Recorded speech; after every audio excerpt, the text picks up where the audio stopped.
I once wrote a poem about No Shave November. Let's hear it. It's based around V for Vendetta. Okay. Remember, it's No Shave November, but my beard won't grow in some spots. Growing beards takes forever, so No Shave November shall always be forgot.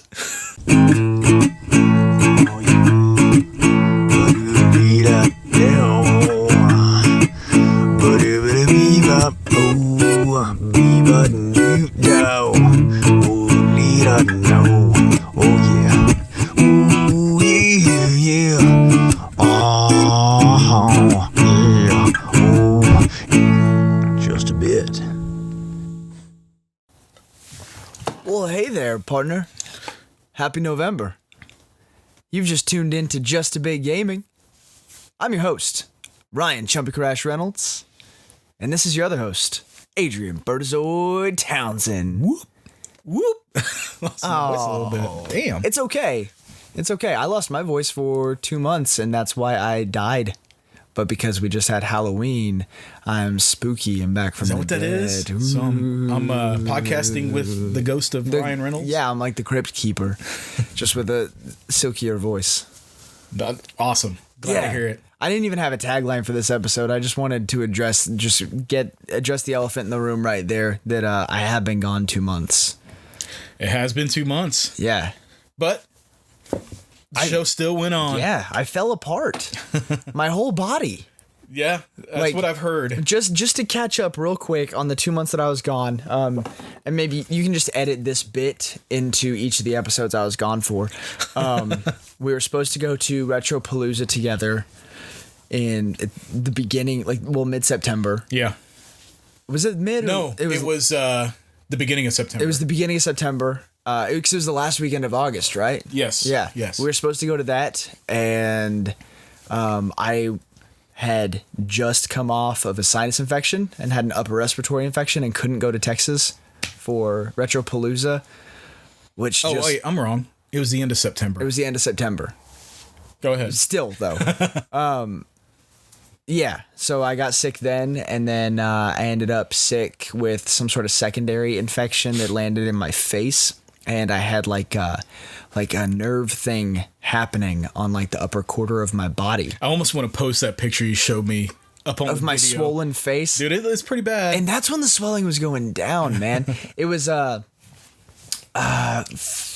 facial neuralgia was the term for what was going on with like the nerve, like where you can feel like if you barely touch your face, like if I was walking outside and it was windy, like it hurt my face and my neck and my shoulder. Dude, that's miserable.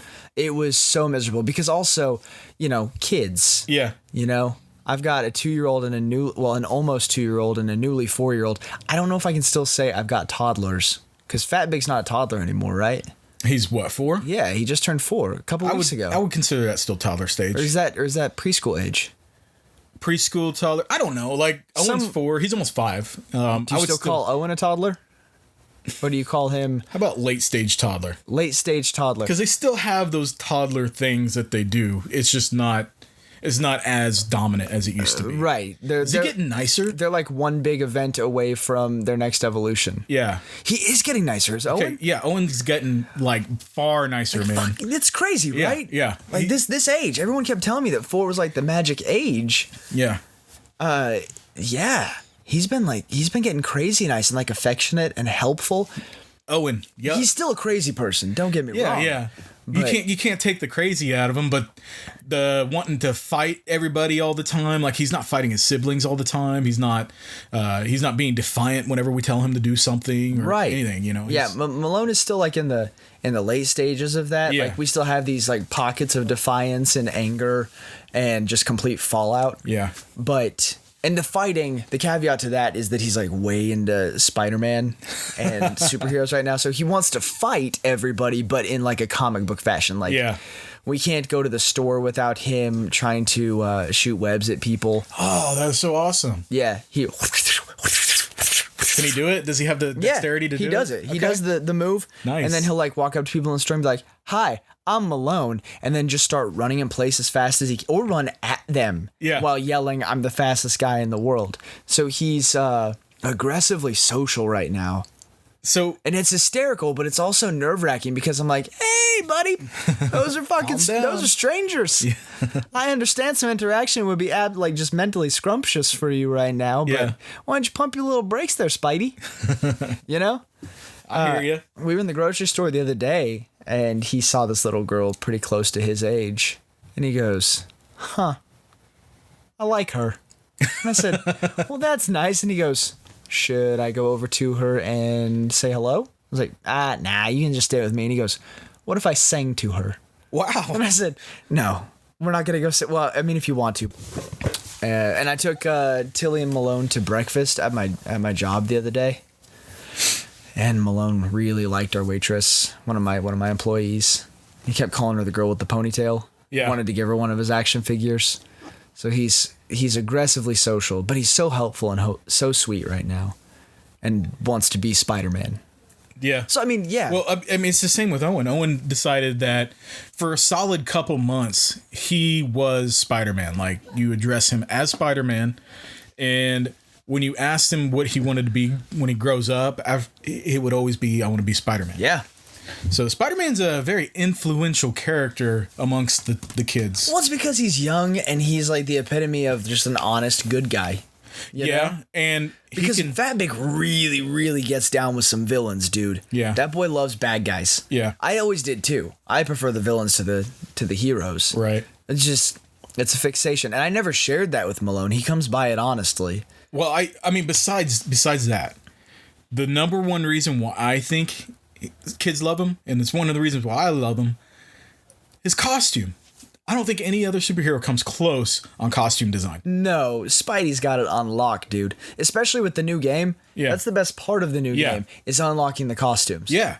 Dude, his costume design is bar none the best of any superhero. Period. And any red and blue variation, even all the different iterations of the Spider-Man costume. Yeah. You know, you've got like the new one on the new video game with like the big white spider, but it's still that classic color scheme. Yeah. And it's still bomb. Totally modernized, but still. Which one? We're already talking about Spider-Man. We can jump right into this. Which I thought that Ryan's playing it now. I am. So which costume are you rocking in that game? Okay. So the most recent one we've unlocked is Spider-Punk. Okay, yeah. Because we're about 40... I'm not a fan of that one. I tried that one for a brief That's minute. Malone's favorite. It makes sense that it would be your favorite. I didn't know it was Malone. And it is also my favorite.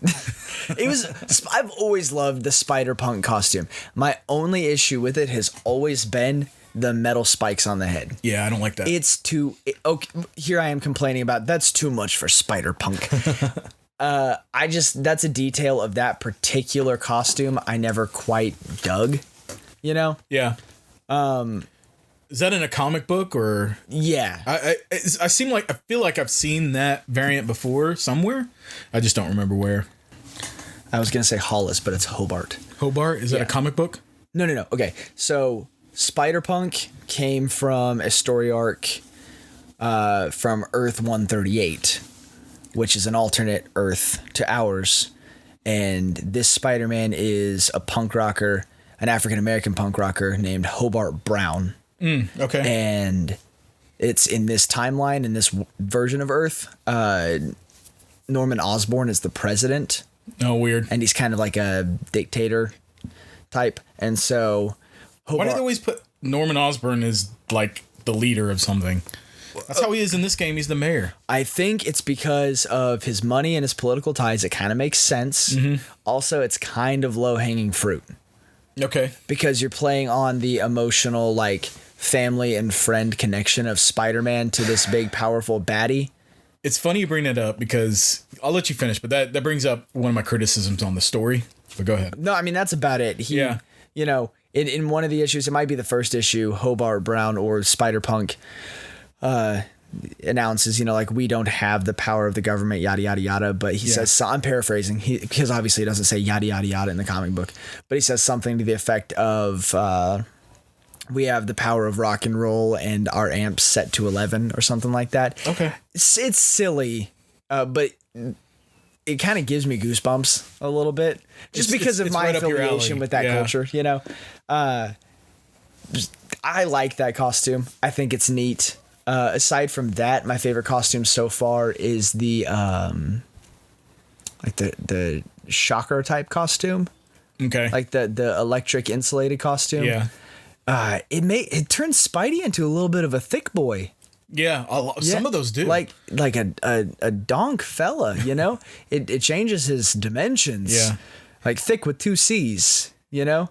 Yeah, I mean, some of those, like there was one costume in particular where he's buff. It doesn't even look like the same dude. Is it the Ghost Rider costume? Yes, dude. I love that costume. Huge in that costume. Yes. I don't have that one yet, but you know that I shamelessly look up any spoilers and all of that. I've already looked at all of the costumes. So that costume I didn't know about it. And as soon as it unlocked, I was like, what in the world is this? I had to buy it. Like, it was a very cool costume. Yeah. It's all white, and he's got a flaming skull head, like blue fire coming off of his head. But he's ripped as hell. Like, I don't necessarily know the backstory of that costume very well. I don't know the backstory of any of them. But it has to do with a Ghost Rider crossover. And it's just in a story arc I've never read. Okay. Well, I mean, that's the beauty of these Marvel characters is they can kind of do whatever they want with them. Yeah. There's no continuity. Continuity. Thank you. Yeah. And so it can be whatever it wants to be. And that's the beauty of this game. This game kind of takes what you know about Spider-Man and his story and takes elements from that, but they kind of take their own liberties with it, which makes it a very interesting story. One of the biggest okay, I didn't think when I got into the game. Hold on, before we branch off too far, I do need to make this distinction. I really like the Spider-Punk. It is Malone's favorite right now, but my all-time favorite is the Spider-Man Noir. Is that the black one with the like the old-timey? Yeah, that one is cool. I did rock that one for a little bit, and that was a good storyline in the comics too. I don't know anything about that one either. I won't go into it, but I love that costume. It's my favorite. What about for a good portion of the game I was using the gold and red one, the metallic one, like the one like the Iron Spidey. It's one of those, yeah. It's like right in the middle of the board of the grid. Okay, I haven't gotten that costume yet. Okay, but is it similar to the one from Avengers? Snap of Thanos. Maybe Infinity War. That's the word I was looking for. Maybe similar to that one. I think so. It was really, really cool. It's just a metallic suit, like an Iron Man suit, basically. Right. Yeah. But it was cool. And then my second favorite, the one I rocked the most, is the comic book version of Spider-Man. Oh, that one's so cool. It is. I don't have that one yet, but that's the one I'm building towards. I love it. But here's one thing I don't like about it is it kind of takes you out of the story moments because they'll have the cutscenes with the other characters and he's got this like thick illustrative look. It's like what do you call that? Cell shaded? Yeah, it's cell shaded. I think it's modeled after the Ultimate Spider-Man costume. Yes, that's Xbox. What it looks like. That's what it looks like. So, and it looks really cool in the game, but whenever this cell shaded Spider-Man is talking to Mary Jane or somebody and they have the more realistic look, it's weird. And the black and yellow one that you get early in the game is pretty bomb too. You know, all of them are They're just so cool. They are. The one that I think looks best is like so far, like aside from like my preference of like aesthetically speaking, I like the Spider-Man Noir and I like the Spidey Punk, you know, and they all look great. But as far as like when you're playing and you're getting down to the brass tacks of like, you know, the suspension of disbelief that you are Spider-Man. Yeah. The Stark suit that looks like the one from the movies, like with the black trim. There's classic red and blue with the little Spidey logo. Yeah. And the black trim. I think that one looks the best when you're playing. I think, well, I like that one. Of the ones I have. I like the classic suit myself. Yeah. The one that he wears by default in the very beginning of the game that gets torn up. Yeah. That one one looks great. Yeah, I mean, to me, Spider-Man, that is the iconic suit that I like to see. Right. But beyond that, I mean, it's cool that you can like literally change your costume whenever you want. Like, oh, okay, this one's getting kind of old. Let's try something else. And it's like giving a fresh coat of paint on Spider-Man. It's so many options. I love it. They get kind of pricey there towards the end if you're not doing the side quests and side missions and stuff. Like some of them require base tokens challenge tokens. Have you gotten to the challenges yet? Oh yeah. The challenges suck. The Taskmaster challenges. I haven't made it to a lot of them, but I mean, I'm a nut for a good side quest. So this game I beat it yesterday. So the majority. Did you beat your completion run? Almost. The only thing I haven't done yet is buy all the suits, and this is why I'm talking about how expensive they are. You have to do the challenges, and the challenges are really hard. Like, you have one where you have to chase down a drone and catch it. You got another one where you have to disarm 3 bombs that are located in different parts of the city. You have another one where you have to beat up a certain number of guys within a time limit. And then you have one more that is just strictly stealth, and you have to be really quick and stylistic with taking down all these bad guys in a base area within a certain time limit. And you get scored or rated based upon your time, and you've got silver, gold, and bronze. Bronze is not bad to get. Silver I can get on most all of them, but gold is damn near impossible. And you get 1 token for bronze, 2 tokens for silver, 3 tokens for gold. And so you have to get gold in order to get all the costumes that you have to buy. All right, so on the costume screen at the bottom, there are 2 costumes that show up that you can't get. Right. Is that the wrestler? No. And Spider-Man? Oh, wait. I think the wrestler is one, but I don't think it's that one. Okay. Not one of those bottom 2? The bottom 2... Oh, the most bottom 2? I don't remember what those are, to be honest. Because from the thumbnail down there, it looks like his wrestler alter ego. Yeah. From when he first starts. Yeah, I think that is one of them. Spider-Man 2099. 2099 is probably one of them as well. Okay. There's several different variants of the 2099 Spider-Man. Yeah. Yeah, there's... It's hard. Like, I don't know. That's the one thing that's keeping me from completing the game. Like, I've done everything else, literally. Well, take that back. There all the crime missions that you have to do. Like the red. Yeah, like where you got to stop a crime in progress. Yeah. So once you get towards the end of the game, a bunch of those open up, and it's more.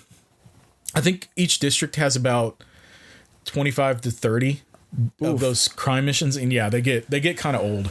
And I got to the point where I was just swinging through the city going my next thing, and every time I saw one I would stop and do it. And I've completed 2 districts, but I haven't completed the others, and it's like, now it's just tediousness to go back and do that. So that's one thing that I got to do. The other thing I got to do is get all the costumes, and then there's one other thing where I have to get so many captures using the trap device that he has. Right. So at this point, as much as I would like to finish it and get those last trophies, I don't know that I will. I think I'll just leave it as is. That's fair. I feel like I've gotten my money's worth out of the game for sure by now. And it's so good. I loved every minute of it. It's everything a new Spider-Man game needed to be. Yeah. Yeah. So the storyline, like when I got the Spider-Man game, I was thinking, yeah, cool. Now I can swing through the city, stop crimes, and that, I never once thought about the storyline. That was never like something that made me want to play this game. I just thought it was going to be kind of a throwaway story. Dude, let me tell you, that story, it really is good. Like, it really sucked me in. I really dig that they gave us an established adult Spider-Man. Yeah. Yes, that he's exactly. been doing it. Right. Because I did not want to suffer through another origin story. I really didn't either. Like, I was not interested at all. And they very well could have done that. They could have. But, I mean, we've got a box office high school Spidey right now. Yeah. Which I also liked the tie-in that they had costumes that Tom Holland would wear in the movies. Right. Because it kind of ties that together a bit, especially since it's actually a Marvel game. Right. Also, if you look at the design of Peter Parker in the video game, it is Tom Holland, Tobey Maguire, and Daniel Garfield all just... It's like they locked the 3 of them in a cage together and made them run headlong into each other as fast as they possibly could. I don't think I ever got that impression, but... If you look, they took traits of all 3 of them. Yeah. And turned it into this guy. I could see that. I mean, it's like this crazy amalgam of all 3 of them. Would you think of Spider-Man as a character in this game, though? I liked that he's still snarky and, wordy, Yeah. But it's not every 2 seconds. He's not launching off one-liners. It was often enough, though, I thought. And it was often enough, but it wasn't overwhelming like Spider-Man games of the past, where it's like every time you swing at a bad guy, you know? Yeah. He's like, ooh, better than Grandma's pumpkin pie, or whatever. Whatever Spider-Man would say, you know? The thing I thought about him as a character, though, is like, I liked his like his morality, like how he is as a person and everything. Yeah. But his one-liners fell flat with me like 9 times out of 10. And I think that's because a lot of his one-liners don't even come across as like one-liners. You know, like a lot of his stuff is like, look at it this way, guys. You'd spend way more time in prison if I had let you break in. Yeah. You know, it was just, and it's just like, well, okay. I mean, it's a very Spider-Man thing to say. It was enough to kind of be like, okay, I kind of had enough with your very flat, not funny one-liners, you know. Right. But it wasn't horrible. It was a little bit of an annoyance. Yeah. If there's a gap in the dialogue right there, it's because we just went off on like a 6-minute tangent trying to not reveal a bunch of spoilers about Spider-Man, and then just ended just balls deep in spoiler territory. Yeah. Yeah, dude. We didn't properly talk about this game before we start recording, but yeah, that's what I'm saying about the story, man. There's some heavy shit that goes on. It's a deep story. I will be flat out honest with you.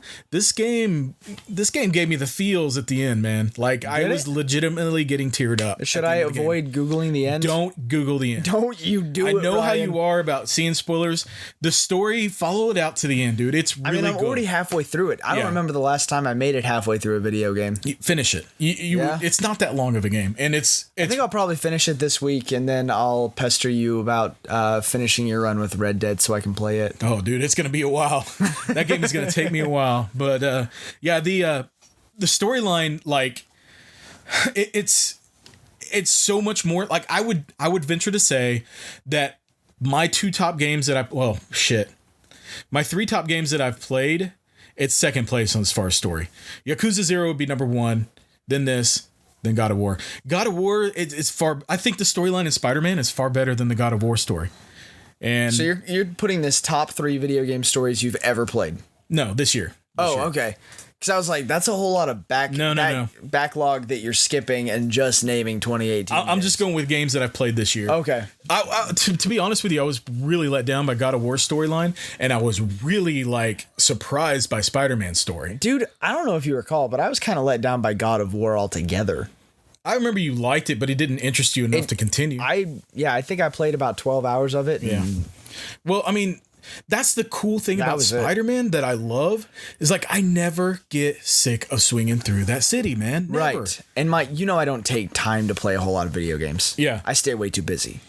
And when I'm not busy, I'm usually finding something to busy myself. Right. But I'm playing this with Malone. You know, I'm playing it with Fatbig, and we're taking turns, and I'm explaining to him like the characters and their backstories and the comic books and the references that they make and all of that while we're playing it. So it's like genuine quality time that we're spending on this game. So I've dumped like a whole lot of hours into it. I'm 40% of the way through the storyline, but I've probably dumped 25 hours into this game. Well, and the story completion percentage doesn't count the side stuff that you do either. No. But you know how I am with side stuff and the fact that I've managed to complete 40% of the game? Yeah. I think I got in like 6 months of playing Breath of the Wild, I think I got like 17% into the storyline. Yeah. You know? The cool thing about this game is there is never a dull moment. Like swinging through there's always crimes to be had.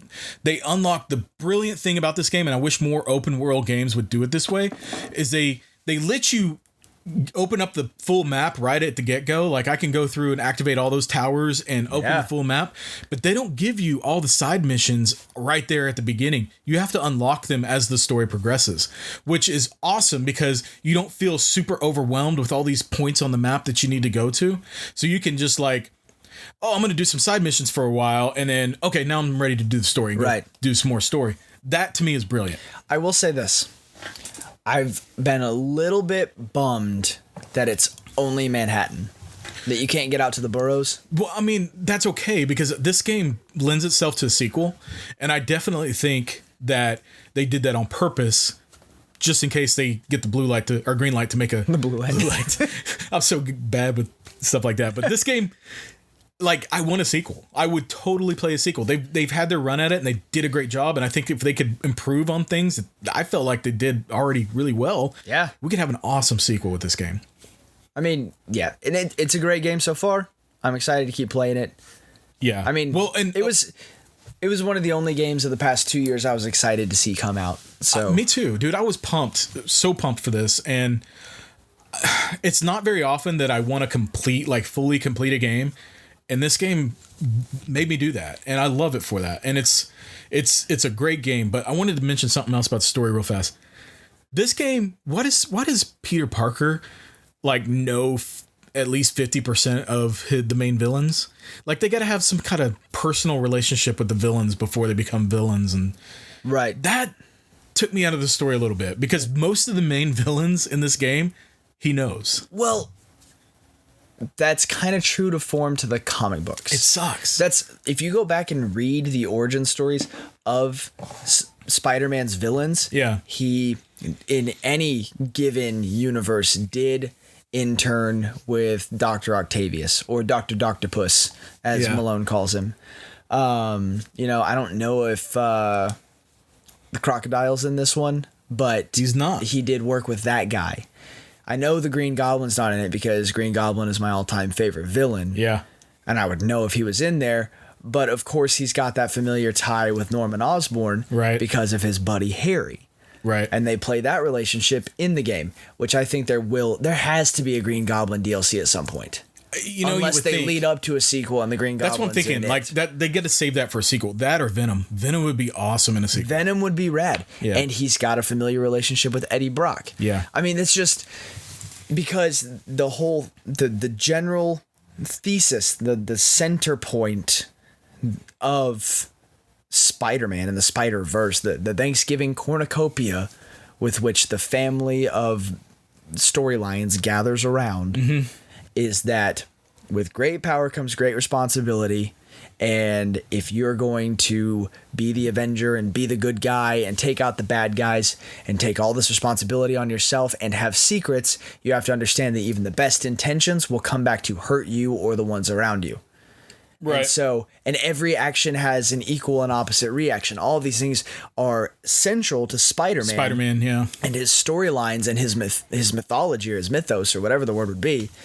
And so it makes sense that all of these strings and story arcs would develop off of a central hub of who he knows his and is associated with, because in some way or another, each one of these baddies was spurred forward by being burned by Spider-Man in some capacity. Some sort of or some sort of other cataclysmic event. Right. So in his attempt to abolish the bad in his city and in the world at large, in a lot of stories, he accidentally creates a lot of the big bads, because it's not so much that he's in such close proximity to all these motherfuckers that go wrong. Right. It's that all these normal motherfuckers didn't realize that they're in such close proximity to Spider-Man and get fucking boned by the kid and then turn into a bad guy. Yeah. So it makes sense. He's responsible for the bad guys. It was a long journey to get there, but I got there. The grand scheme of the story, though, like, every one of those villains that he has a personal attachment to brings a level of storytelling that makes you have an emotional attachment to the characters. Absolutely. And I think, while it may have taken me out of the story just a little bit, ultimately it was for the better that they did that, because some of the character stories that finish out within the game have a lot. That's like I said, I got the feels from it, and it had that character development not been there ahead of time, it probably wouldn't have had the same effect. You see, I'm in the opposite camp, being that I know the comic books and I know these backstories. Mm-hmm. The characters that he has personal affiliations with pull me further into the story. Right. Because of that emotional stake. Because his whole thing is to save the ones he loves And if he's trying to save his friends and family from the baddies and then comes to find out that his friends and family are the baddies, then that's where the entire central moral dilemma of Spider-Man That's the born. key thing. Yeah, that's a good thing. The key point about Spider-Man as a character in general and anything, movies, comics, morality. It's always morality. Always. It's like, what is the better decision to make in this moral? Like what he's faced with difficult decisions all the time where either one could be more on the selfish side, one's more on the for the greater good of the people side, and it's a tough position to be put in. And I think it makes him a stronger character as a result. Have you ever sat down in like tabletop terms and tried to figure out what you think your real world morality would be? No. No? No. That's a little bit more psychological than I typically get. Or just fucking nerdy. Yeah. I think you'd be like a neutral good. Oh, I'd be very neutral. Definitely. I agree. Yeah, with that. but I think you'd be on the good spectrum. Like, you're just kind of, you're a good guy. Not even for the sake of just being good, but because it's like, why the fuck wouldn't I be good? Yeah. Of course I'm good. Yeah. I agree with that. Yeah. Yeah. I think I'm probably chaotic good. Okay. I could see that too, actually. I don't necessarily think that. I had a buddy who used to dungeon master for 4 different Dungeons and Dragons groups. Damn. And he once told me that I would be chaotic good.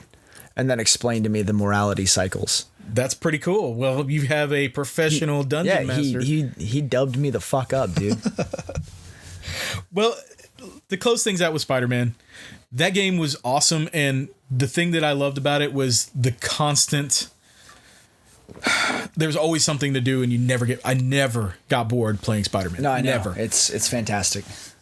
I'm not going to talk about it, but I jumped into Red Dead right after I finished it. Red Dead is the complete opposite of Spider-Man. Like, Red Dead is Spend a lot of time with nothing to do. you spend a lot of time riding from point A to point B on your horse. Like, everything is so slow and deliberate, and it's just, I will be completely honest with you. When I played it yesterday, I've nodded off at least twice. Well, okay. I haven't picked the game up yet. Haven't started playing it. But of my core group of people that I talk to about video games, I'm the only one who hasn't started it yet. I don't think it's the game for you. And that may be the office job of games for me. Every one of you guys that I've talked to about it has mentioned it having a slow start, having a bit of a slow pace. It's not even a slow start. Not action packed enough. Yeah. Or my brother-in-law Donovan mentioned to me, he was like, it was a slow start. Now that I'm in the open world, it's entertaining. I haven't got that far yet. What was the word he used? Let me look at my text machine. I'll tell you, I started off the game thinking, oh, great. The storyline, like immediately, like I wanted to be a part of it and figure out what's going on. But immediately they put you on a horse and you're riding from point A to point B and it takes you like 5 fucking minutes to get there. And you listen to dialogue along the way and all the while I'm sitting here holding X going like this. Nodding off, dude. It's so slow. Now, I had heard that basically there's 2 divisive camps, or divided camps rather, about how to play the game. And they're the people that are playing just mainline story. Right. And that is, ride your horse, have a conversation, have a shootout. Right. Ride your horse, talk to somebody, have a shootout. And it's relatively fast paced. You get a lot of shootouts, get a lot of action, bang, bang, bang, bang, bang, Right. And then there's the people that are like, let's go this direction instead and side quest this shit and immerse ourselves in the cowboy life. Yeah. But from the couch. Yeah. And those are the people that are like, I nodded off quite a bit, but also now I know how to virtually hog tie a calf. And virtually go hunting. Right. I mean, this game is so incredibly detailed. It blows my mind. Right, yeah. The amount of detail. But I think as a result, they created something that's a little bit boring and monotonous. Yeah. I mean, literally, like, he gets off of his horse and it takes him forever. You got to mount up. You got to shoot. Okay, there's one part early in the game where you got to go hunting and you got to go hunt for deer. You use a bow and arrow, which is cool.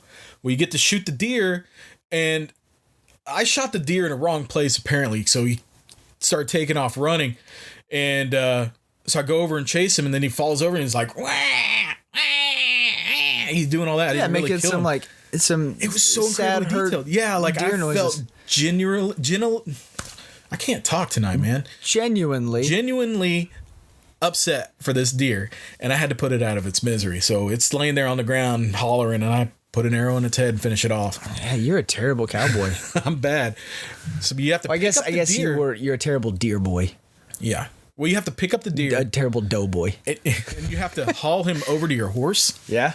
And then after you get him on the horse, you got to ride back to your camp. And it's just like it's so slow, man. It's so slow. Like it's the fucking fast travel. Yeah, I was like, okay, I got the deer. Take me back. Let's finish this out. But nope, you got to sit there and watch. And it's snow. You're in the snow, so snow naturally will slow you down, especially with how deep this snow is. And it's just, dude, I love the storytelling and I love the characters. I don't quite love the gameplay yet. I'm still early on. That is how I felt about God of War. Okay. I felt it was just great story, great characters, too slow. The gameplay in God of War to me was equivalent of Spider-Man. Really? I never got bored playing God of War. I loved it. You're dumb. That's what I'm saying. I don't think Red Dead would be for you. Probably not. Honestly, I think we're in a season of games that I spent years being fucking hyped for that aren't for me. Oh man, on that note, I don't even want to fucking talk about it. I don't want to talk about this note. I played Fallout 76. Do, re, mi, fa, sol, la, ti. Don't fucking talk about Fallout. I played Fallout 76. Played the beta yesterday. I've got some words to say about that beta. Let me. Are they positive and will reinforce my desire to play a new Fallout game? I've got some positive, but I got a heck of a lot of negative. So, let me summarize this to start with by saying I canceled my pre-order after I got done, which says a lot. If you're going to open with that, is there actually more of a conversation to have? let's talk real world application here. Like you said, I have things I want to say about this game. Also, fuck that.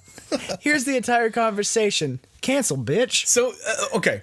This game is just not for me. I think there's an audience for this game. I'm just not the audience. Let me explain to you why. What system did you start it on? PS4. Okay. And I mean, okay. I can't believe you canceled. Do you still get your beta if you canceled your subscription or your pre-order? Well, I mean, I already played the beta, so yeah. You already played the whole beta? Well, I played as much as I want to play. Like you played a beta session, yes, right? Yes. But do you still have access to the beta at this point? I think actually, technically, the beta is still going on right now, but I don't have any desire to go play it. Me neither. It's honestly, dude. You play Fallout 4? Yeah. You play Fallout 3? Yeah. Then you've played this game. But what about Fallout New Vegas? New Vegas? You played that? Then you played this game. That's the problem. That's what I have fucking with hate about what Fallout has become is that I love it so immensely. Look at your own shirt right now. What is the cartoon facsimile of me that I chose? That doesn't matter. Because that's still Fallout 3 and Fallout 4. You know, the Fallouts that you love are still amazing. That doesn't mean they can. I don't want this guy to fade away. Dude, the game is okay. Let me just also say this. Yeah, I played a new Mega Man beta and it sucked too. Well, I don't expect you to like Mega Man. I love the new Mega Man. I played a new Mega Man demo with Malone and it was fucking fantastic. The Mega Man, the new one. Yeah, it was phenomenal. Dude. I already bought it. I've already been playing it. I've played the demo like 27 times. Have you beaten that level yet? That level is tough. No, I get halfway through it and then Malone's like, "Is it my turn?" And then immediately dies. So I get frustrated and go eat grapes. Yeah, there you. Dude, I love me some grapes. I bought some grapes tonight. Are they the purple ones? No, green ones. But they were so thick and they have like this. The grapes that pop in your mouth when you chew on them. Oh, yeah, dude. Grapes. I love some thick grapes, man. I love some thick mouth popping grapes. Here's the thing about Fallout 76. If I had people to play with me, I think I would play it. Yeah. But as a game that you play by yourself, it's not so much. It starts off kind of strong. I will say that. Like, you wake up in the vault, and it's like the 100th anniversary of being in the vault or something. I can't remember. I wasn't paying too much attention. But basically, you get to leave the vault, and they want you to go start a new civilization, new city, new town. And So you get out there and you kind of go do your thing, and they have quest givers. Like, you're trying to go track down this woman, and she leaves notes along the way, but it took me a while to figure out how to find a gun, or then you have to craft. You don't really find a lot of stuff. You find materials and you have to craft pretty much everything. So it's just like really, really survival centric. I guess, yeah. Kind of. It's still Fallout. You know, I did read that they said that Fallout 76 is not the definitive future of Fallout. It's just something It's they're just a doing. spin-off to do online It's something they're doing, like will Elder say- Scrolls Online. It was cool to see other players. I mean, you immediately, like... But what can you do with the other players? Did you can shoot team up with them. somebody? Not yet. You have to be level 5 before you can shoot at people. Right, okay, all right. Yeah. So, okay, the world ends, and I go crawling out into the first rays of sunshine out of Vault 76 as one of the only survivors of the previous vestiges of humanity. Right. And I get out there among the wastes. I find myself a handy-dandy shoosty shoot. Or a machete. Or a machete. And some other blue and yellow-clad Yeah. individual comes to me and says, hey, fuck you. I survived. Let's fight it out. Well, hold on. I'm not level 5 yet. You gotta wait, yeah. That's bullshit. Well, they don't want people to camp the entrance of the vault and kill people as they come out. I think that would really reinforce the entire idea of what Fallout is. But it would really, I mean, all of these people are vault dwellers, and they're all getting out and trying to start a civilization, and they all have already lived together. So is Vault 76 like where you spawn as like your hub community? Yeah, that's where you start. Yeah, everybody starts there. But whenever you start the game back up, do you start back there as a hub? Well, when you save and exit, you'll start wherever you... Like, you know when you play DC Universe Online, you start back at like the Hall of Heroes or whatever it is. What's Hall of Heroes from? I don't know. That's from... Is that from Fable?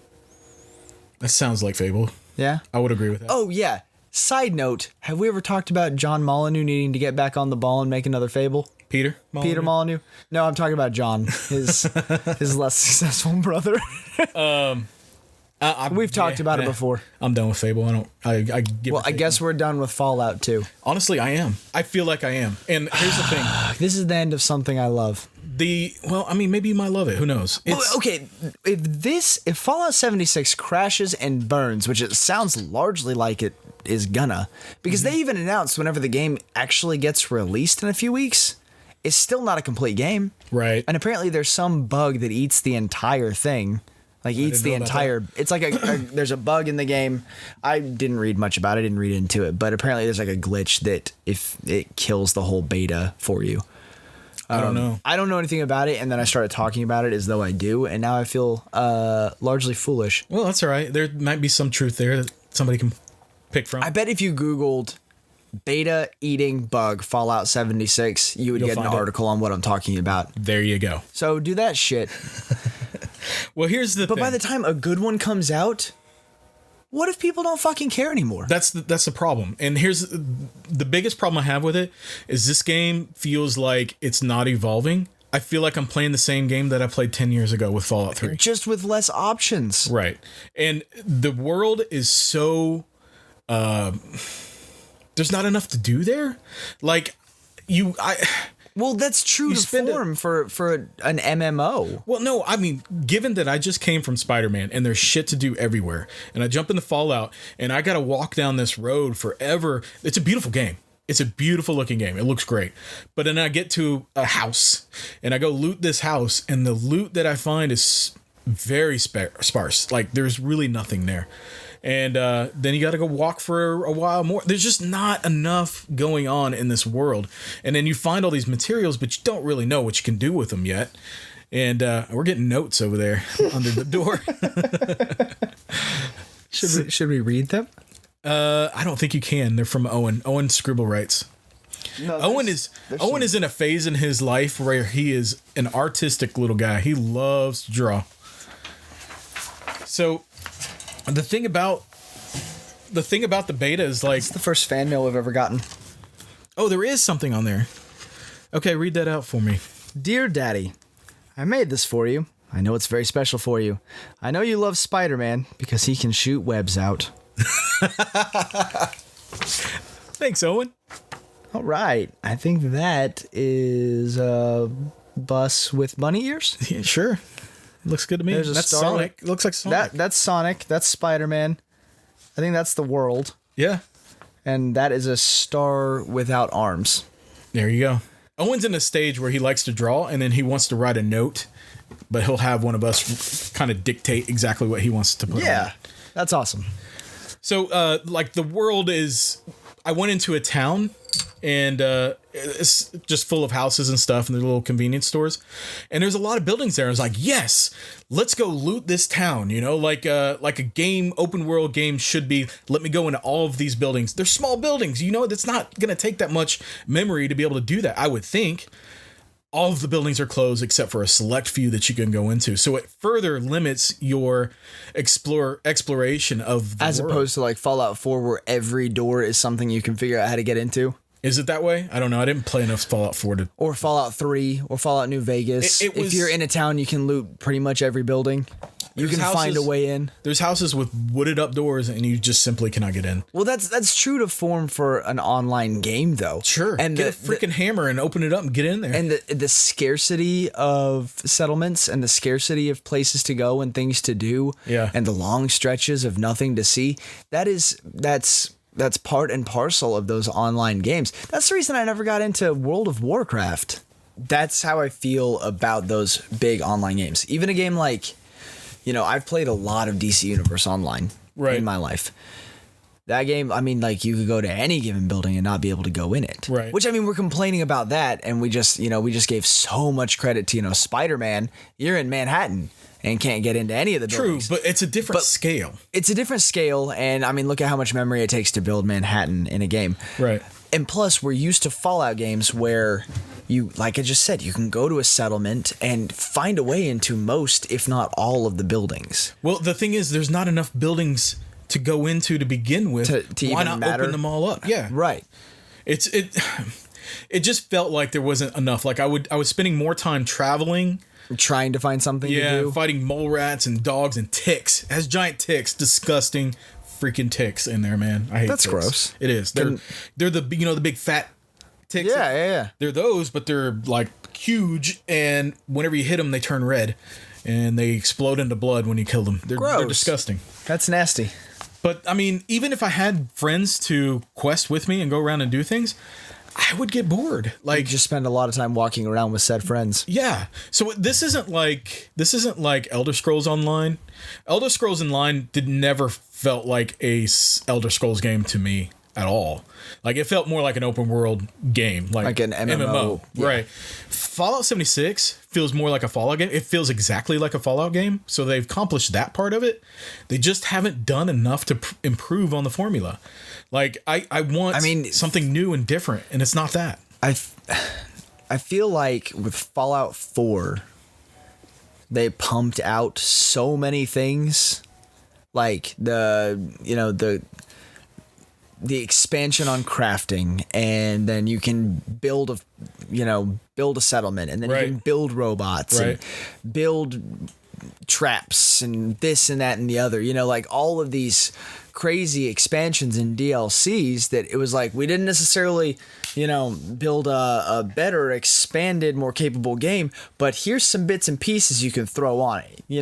It's like having a really cool leather jacket that you love, and you've worn that leather jacket for 3 seasons, and it starts to get a little worn out, and you've worn it for a few years already, so you're a little bored with it, But then I think this is a story that can only be related to you. the same Continue. The same company fuck you, dude. The same company you bought this leather jacket from says, hey, this is our new leather jacket 4.0, new and improved. And you get it and you're like, hell yeah, this takes me back to when that leather jacket was new. But then you break it in and it's still kind of the same leather jacket. So then they're like, wait, here's a new zipper. And then here's some pins. And here's a cool collar you can put on it. Right. And that's Fallout 4. Patches. Is the new jacket with all the new... Oh, patches. That's a good one because it relates to games, too. Well, yeah. So that's the Fallout 4 was the new leather jacket you bought when the old one started to wear out. Sure. And instead of new and improved, it's pretty much the same shit. You just decorated it better. Yeah. And now I feel like from what I'm hearing about Fallout 76 is like when you've worn that new leather jacket with all the cool shit all over it and then gone, you know what? I kind of miss my old leather jacket. And then you put it on and you're disappointed by how many fucking holes are in it. Yeah. Or... Tell me that wasn't a great analogy. Yeah, that works, definitely. But you can also share this leather jacket with friends. That's the other kind of key feature. Like they set out to create a Fallout. Like when I played Fallout 3, I always wanted it to be online, and I thought the game would be awesome to play with my friends. That was 10 years ago. That was 10 years ago. I need more than just being able to play with my friends. I need a better experience. And this game, it's lacking. It's just not doing it. And honestly, I feel online games in general like that, they're just a lacking culture. I don't. I play more games than you, so shut up. Well, I mean, I can totally turn the mean corner this episode. I could totally get behind some really great cooperative games. Like, I think this game could be good if there's just not enough going on. There's just not enough going on. That's really the problem, and there are glitches. This game comes out in like what, a week or two? Yeah, very soon, and this beta is not good. They're not gonna be able to change anything between the time the beta is when the actual game launches. Maybe they need to give it another year before they launch it. It needs more time. It really does. My buddy Dylan. Shout out Cat Snake. What up? Wow. Wow. That sounded exactly like a cat snake. Nice. You know what a cat snake is? No. It's a ferret. Oh, okay. Yeah. All right. Yeah. Yeah. Dylan had some ferrets, and then whenever we were playing PUBG Mobile, he asked me what his code name should be, and I told him it should be Cat Snake. There you go. Yeah, so he's Cat Snake. All right. He knows my Fallout fandom. Yeah. Very, very well. Actually, he's who bought and gifted me my copy of Fallout 4. Awesome. Whenever it came out. He pre-ordered and started playing the beta the other night, and I was like, dude, how was it? Saw him at work and was like, how was it, man? Tell me how it was. And he was like, it is a very good thing for you and your heart that you did not pre-order Fallout 76. So he has the same he had the same impression. My brother had the same impression. Yeah. 2 of my other gamer friends had the same impression. Everybody, like I said, there's like 5 of you guys all of you guys buy the new releases, right? And I don't. Yeah. So I ask you all how it's going and live vicariously until one of you, inevitably, gets their fill and then goes, "Do you just want to play it?" And I go, "Oh fuck yeah, yeah, I absolutely do." You're the secondhand gamer.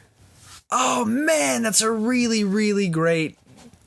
Like that's a great title. The Secondhand Gamer. It's true. I should start a spin-off podcast where I review everything a few months after. A few years after. By the time nobody's interested, I'll put out like Fallout 76 review and everyone's like, what the fuck? Perfect example, Titanfall 2. You're telling me how you got Titanfall 2 and I was like, dude, I played that game like many years ago. I was like 2 years behind the power curve on that one, right?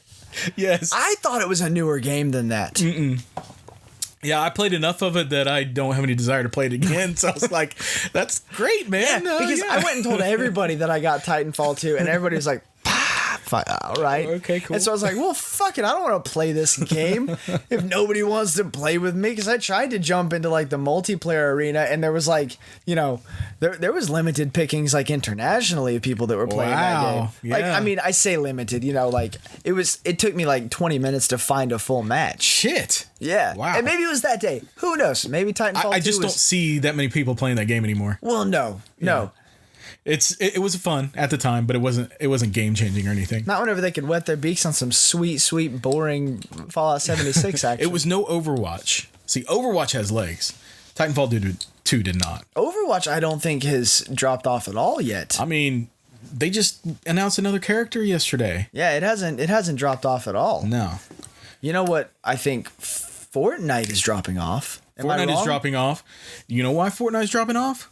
Because they kept trying to say they were the fucking best game in the world? No. I think it's dropping off because it has a really good competitor right now. And I am like head deep into this game. And that's the new Call of Duty, man. Head deep. That's not a phrase. It's not a phrase.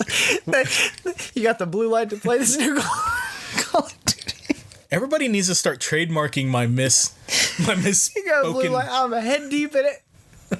That's not very deep, fella. No matter how you got that. What is it? Knees deep? Knee deep? Knees deep, balls deep, wrist deep. Head deep. Head deep. Head deep is high.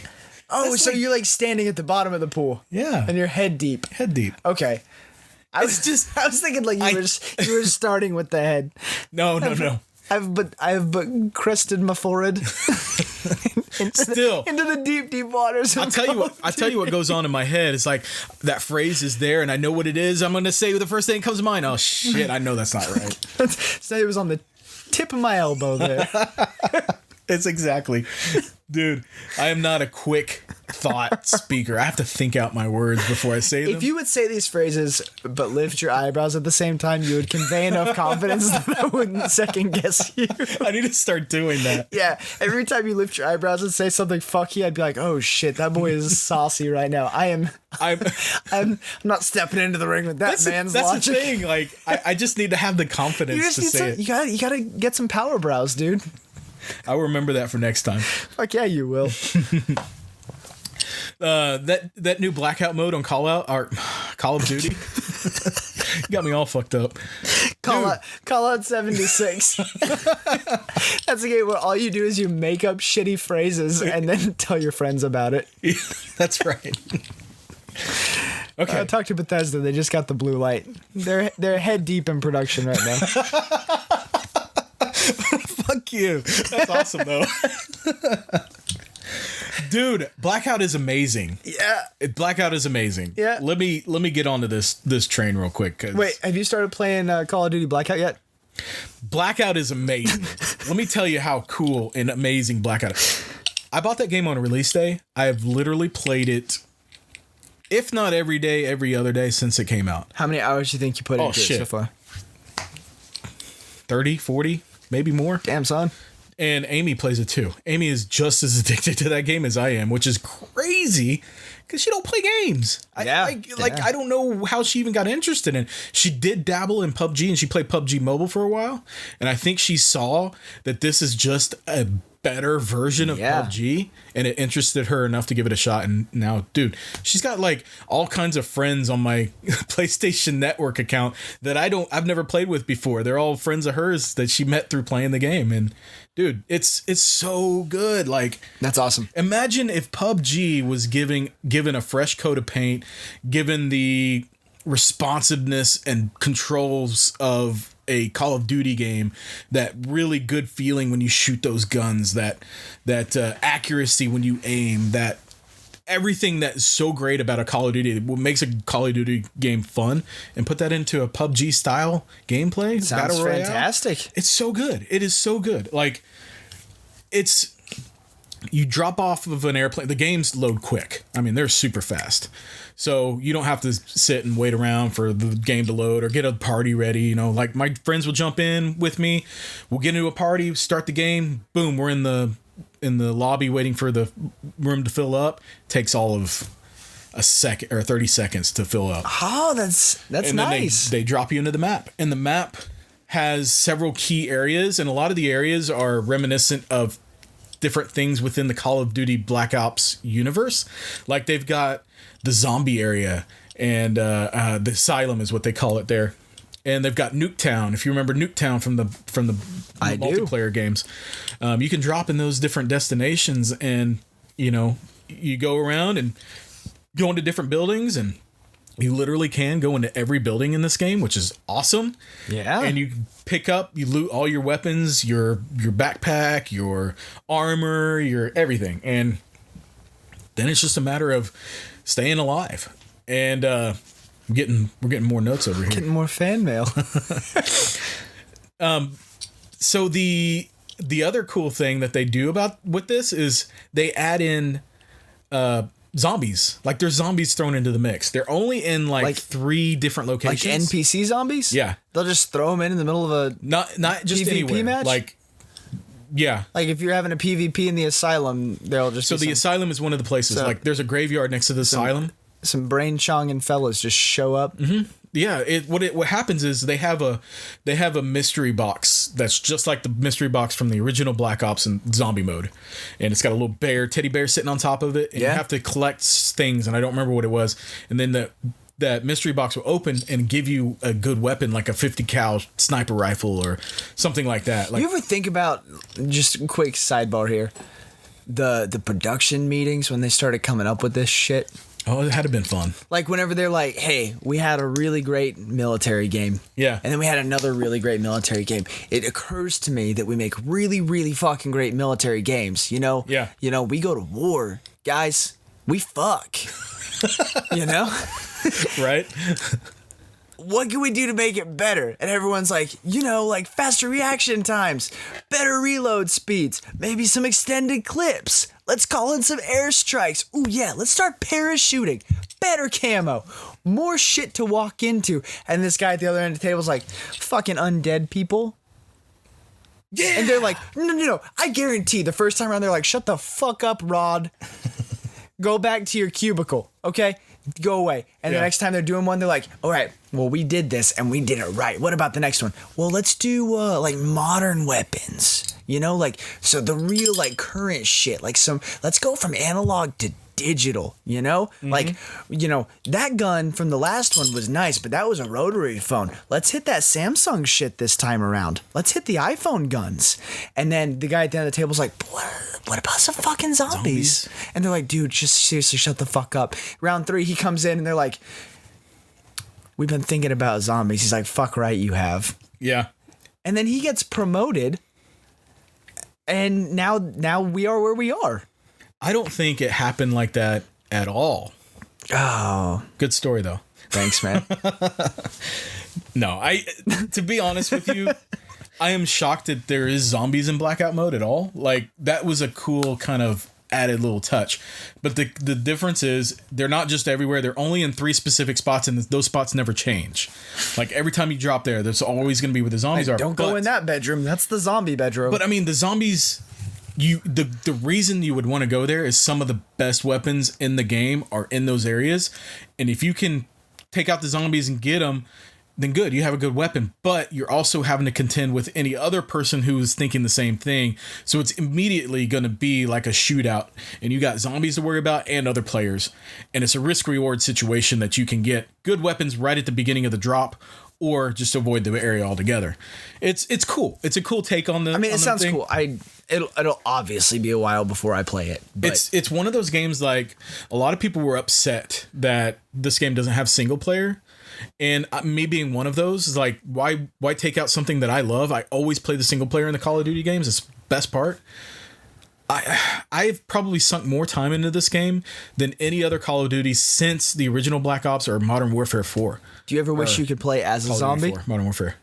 Huh? Do you ever wish you could play as a zombie? Never. Like, you know, like on like the Star Left 4 Wars Dead? games or Left 4 Dead. Left 4 Dead was a good game. Left 4 dude. Dead is a franchise that needs to come back. Yeah. I don't Did they understand ever why have a went away. 3? No. Just 1 and 2? 1 and Did 2. you like 1 or 2 better? 2. 2 was a good game. Yeah, 2 was good. But I'm talking like Battlefront style, Star Wars Battlefront style, like where you like get enough kills and turn into fucking Darth Vader or Boba Fett or some shit. Yeah. You ever like think about when you're playing one of those games, you're like, if I got one more kill, it would be kind of neat to turn into a brain muncher. No, I mean, You know? I don't think this is the game for that. Like, You wouldn't want to reappear on the map, just respawn, and one of your friends is like, hey Adrian, hurry and respawn, we need your help, and instead you respawn and you're like, I'd love to help you, but I'm gonna fucking bite you instead. no, I don't. That to me is like the Friday the 13th game. That's kind of like, Okay, well I didn't play that one. I downloaded it though. Yeah, and it it's was cool. a quick download, so it's cool. It's Had not that bad. going I played 1 round and I got to be Jason, and that was fun. we had big plans to play that game. We did, and but stream it for I'll tell you Halloween. what happened? Blackout came out, and I've been playing Blackout that. came out. Dude, it came out like the same week that game came out for free, and I cannot stop playing it. Like, I put Spider-Man on hold because I'm so addicted to Blackout and the multiplayer is fun too. Like, my buddy and I were playing just a regular team deathmatch style multiplayer. Dude, I haven't been this pumped and excited about a game since Overwatch. Overwatch is the last time that I was like really heavily involved with a multiplayer game. And A lot of Overwatch love this episode. dude, I love Overwatch. Do you still play it? No, but When was the last time you did play it? shit, it's probably been 6 months or more. It's been a while. I think it's been over a year since I played it. I've plugged it may in have been a twice and done the updates. Yeah. And then not played. I think whenever the last character was released was probably the last time I played it. For G? Yes. Yep. Okay. Yep. That was in the spring, wasn't it? Yeah. think it Oh, was. yeah, because it's already been a year since I borrowed and played Wolfenstein 2. Oh yeah. It's already been a year since Wolfenstein 2 came out. Dude, and time flies, man. last time I plugged in Overwatch and did updates was the week before Wolfenstein 2 came out. So I haven't even. Oh, so it I has haven't been even, over a year. I haven't even plugged the disc in over a year. Yeah. I kind of want to now because I think that new character looks pretty awesome. I haven't checked out the new character. Oh, it's a cowgirl. I can't remember her name. Well, of course, it's a cow person. It's 2018. There are no such coolest thing as thing, girls like- anymore. The coolest thing about her announcement, they did a trailer where she's running through and interacting with the other characters that are there, and she's kind of like this badass. And then, what's the cowboy's name? McCready. McCreed. McCree steps in. He goes, "It's high noon." She's like, "Shut up!" and she knocks him off to the side. It was like she stops him mid phrase and like punks him, dude. It was cool. It was. yeah. And then her special ability is that she has this big giant robot cowboy dude that she summons, and he comes out on the battlefield with guns ablazing, and he can plow through people. Oh, but it's not like a robot suit, not like DVA style. No, it's like Okay. a totally new character, like computer operated character. It's cool. It made me want to go back and check her out. I didn't hear about that. I'll Yeah, check she that looks more like a kind of precision shot, not necessarily a out. sniper. like a sharpshooter. Yeah, Yeah. which makes sense for a cowgirl. I Like guess. a mid-range character. Yeah. But yeah, it looks cool, and I want to jump into it. But man, dude, I'm gonna be on Call of Duty for a while, and let me just say that if you are into battle royale style games, or you've been waiting for a new like experience to kind of give you that excitement, this is the game for you, man. I'm totally blown away with how much I love this game, and it's awesome because the night that we were just playing regular multiplayer, we were getting so deep into it. Like I would get on killing sprees, and the excitement, the thrill that I get from like just bam, you're dead, bam, you're dead, bam, you're dead, and nobody can fucking touch me. I love it. It's like that's like a high rush for me. You know, you can see it in my Yeah, eyes. you can. I get you so lifted your pumped. eyebrows with authority when you said it. Dude, I'm telling you, those games. And you're a saucy boy that I will not fuck with right now. If I had the time to invest in getting like super good at a game like this and being like competitive, I totally would. Oh. Like I'm not the competitive type, but this game makes me feel competitive. Like I want to fuck people up and be the best. you Yeah, know? dude. I love games like that, and it takes like the perfect mixture, perfect formula, I guess, to bring that out in me. It's And like- this game is doing that. It's like being at a skate night. You ever go to skate nights as a kid? Yeah. And that one really fast song, like Blue Dabba Dee comes on, and you are just ready to just fuck people. Yes. Okay. Yeah. I like, can relate to the that. second that comes on, or like Sandstorm. Yeah. Yeah. Well, for me- and you're just like, oh fuck, my rollerblades can't handle this shit right now. I am on fire. Yeah. I get that. And It's then the same you're skating feeling. by everyone going, bang bang, you're dead. Yeah. Bang bang, you're because that's what 12-year-olds do. For me, it was ice skating. I got the same feeling. I'm glad you brought that up because that's really similar. This is my first time to ever go ice skating. And Yeah? This was only like 6 years ago. I get out there and I'm like, I got this, and, you know, kind of falling over, teetering a little bit. Like and doing then disco on Legos. I finally reached that point where I was like, I can do this. Fuck, I'm doing this. And I felt in my head, I felt like I was a badass. You straight turned into Nancy I was Kerrigan and jumping. nobody could fuck with you. That's right. I was jumping. I was doing those side stops, you know, like where you Oh. in my head, I felt like I was looking amazing, and everybody else looking at me probably like, what the fuck is wrong with this guy, you know? But I got so overconfident. You looked like a cat on a leash. Yeah. I guarantee that's Yeah. what you actually looked like. I was so overly confident in myself and feeling on top of the world, having that same kind of high that this game is giving me, Call of Duty is giving me. I went and it was time to go. They was like, all right, let's go. I go run over there to get to the people where I was with. And then I went and tried to do that side stop. Twisted my ankle, dude. And I was right there, last minute. And like right at the exit to Just the freaking clean ass clutch move, dude. Yes. Hit the ground, fucking broke. I felt like I broke my ankle. Non-fuckwithable. That's when I let the high get to me. Maybe that's telling me something about this game. Maybe it's saying like, don't get your don't get too head high. deep in it. You're gonna fuck up at the yeah. It's just, dude, honestly, like I'll get online and watch people on Twitch. Like I'll watch Dr. Disrespect on Twitch.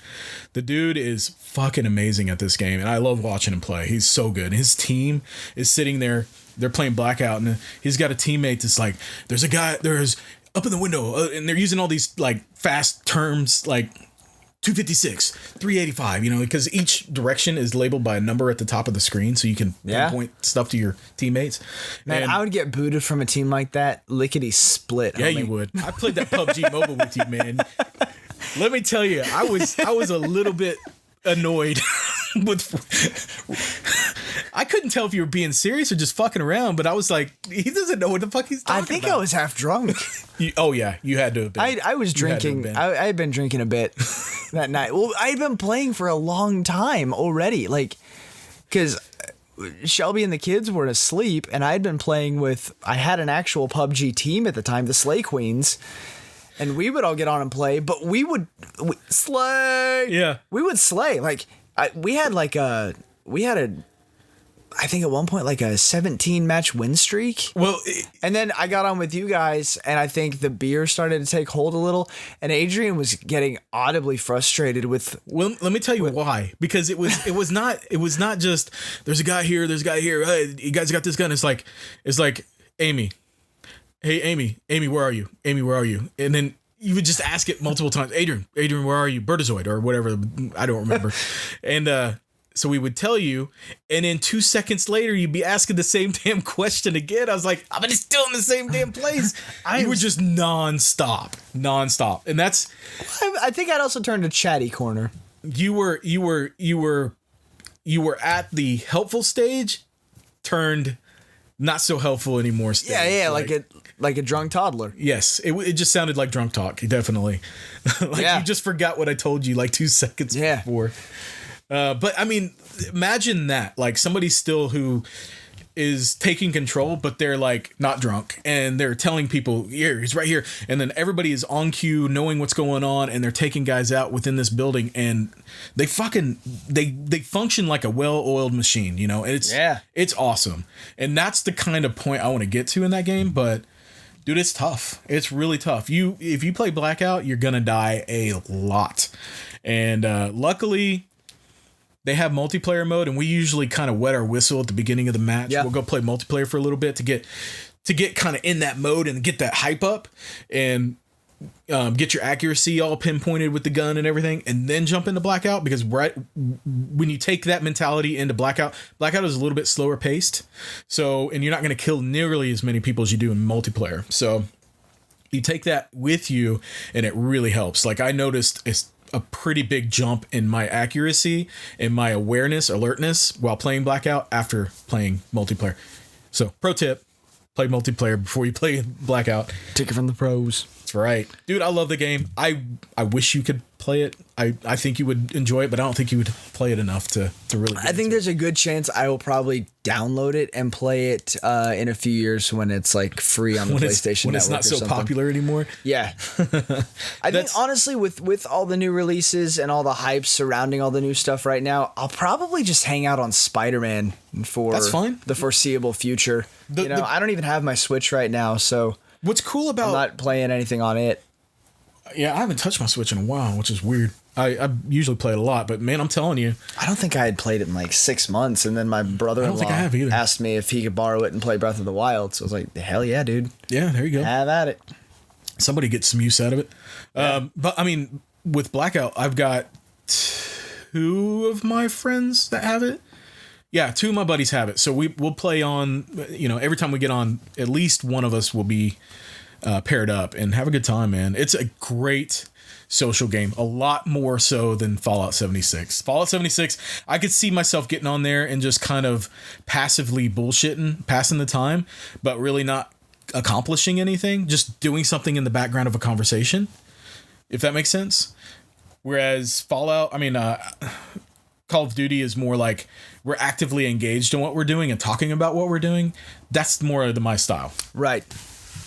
I mean, I can get behind a game that lets you passively converse. I've done that many times with a few of my friends. You know, we'll just shoot the shit while passively doing something that, you know, we're really kind of not focused on at all. But I don't see. That was what was crazy about playing PUBG with you. Yeah. Versus playing PUBG with the guys I played with, is we would passively converse while we were playing. Right. And then trying to passively converse with you while you were playing, you were just like, well, yeah, but there's a guy over here. I'm all business. But there's I'm all business. Yeah, okay. Like I know you were busy at work today, Ryan. But there's a guy in that house over there that's pointing at us. we gotta get this. I like to say that I'm not competitive. You're terribly competitive. Dude, if we're being realistic. It has to be brought out of me. Yeah. And this game brings it out of me, and I love it for that. There's nothing better than that rush, that high that I get from that competitive action. And I understand why some people get so heavily involved in their sports teams and stuff. I'm not one of those, but I understand the feeling behind it. It conveys to me in video games. So, yeah, it's cool. Man, that was a lot of shit to talk about. Oh, man, I'm out of breath. I don't feel like we've inhaled in the past, nearly, over an hour. I haven't. I don't know if you've noticed, but my speech when I get excited, I get faster with my speech and I'm all into it. I'm like, gotta get it out. But I've been playing these games over the past 2 months and I've been just dying to just fucking lay it on you. I get it. I love it when you lay it on me, man. You've been grinning like have I? You've been grinning like Lil Debbie for like an hour. That's how much I love my games. I could take the face off Lil Debbie or Chef Boyardee or any Gerber package and slap your excited video game face on there, and everybody would still be like, yeah, "I'm gonna buy and eat that." Dude, I'll do Little Debbie. I can do little pigtails. Yeah, dude, you would be a fantastic baby model. Oh hell yeah! For I got the Gerber round face. I need to shave my beard though, don't I? Nah, dude. You like the new growth? Beards are in. I'm getting it longer. My buddy's starting to grow his beard. He gave me some beard balm. Me too. Are you? No. You were about to. I was like, where is it? You got a little bit going on right here. Just the classical Ryan didn't shave for a few days Shakespeare. Do you not grow here, or do you shave that? No, I don't grow from my sideburns down to the corner of my chin, and I don't grow on my. It's like spotty on my cheeks. You're a lot like my brother. My brother Ryan. I can grow the mustache. Must be a Ryan thing. And I can grow, on the crest of my chin, and I can grow just a fat ass neck beard. Neck beard, yeah. Like seriously, if I would let it grow, it starts to look like a fuzzy little handbag. I would like to see you let it go. I'm king of the neards if I so do you get let it you go. get this thick neck beard and you have little scragglies on it here and there on your cheeks? Yeah, dude. Yeah. Like it looks like the shoulder of a sweater that sat in the backseat of someone's car too long. It's just frizzy and has weird shit stuck to it. And well, you know, what's his face? The actor, he wears it pretty well. What I love most about you is your pinpoint precision. Oh, thank you. The Edward Scissorhands actor. Johnny Depp. Yeah. He and I have literally, like, if you put pictures of us side by side, we have the exact same facial hair patterns. Oh, yeah. I could see that. Exact same. He grows a beard all the time, all the way but he's got nothing. This little Tony Stark spike right here will grow in if I don't shave it. You ought to. That's what you should do. Just grow out that mustache and rock it out and then just kind of give yourself one of those handlebars or whatever it's called. Like a Fu Manchu type of thing? Yeah. Yeah. Do it. I should. It is November. That is true. That's why my beard is a little bit longer. I love to play in the No Shave November. Or I've also heard of the No Fap November. Have you heard that one? No Fat November? Fap. Oh, No Fap November? Yeah. And it's also been called, I've also seen it called No Nut November. No Nut November? Yeah. I saw those on Twitter today. I rolled laughing. I ain't about that life, son. I got priorities. I once wrote a poem about No Shave November. Let's hear it. It's based around V for Vendetta. Okay. Remember, it's No Shave November, but my beard won't grow in some spots. growing beards takes forever, so No Shave November shall always be forgot. Nice. Where can they find us? www.jabgcast.com. And everywhere you find your podcasts. Peace out. Hey, one syllable. How do you feel about the lineup for the PS1 Classic? Night, Thanks. guys.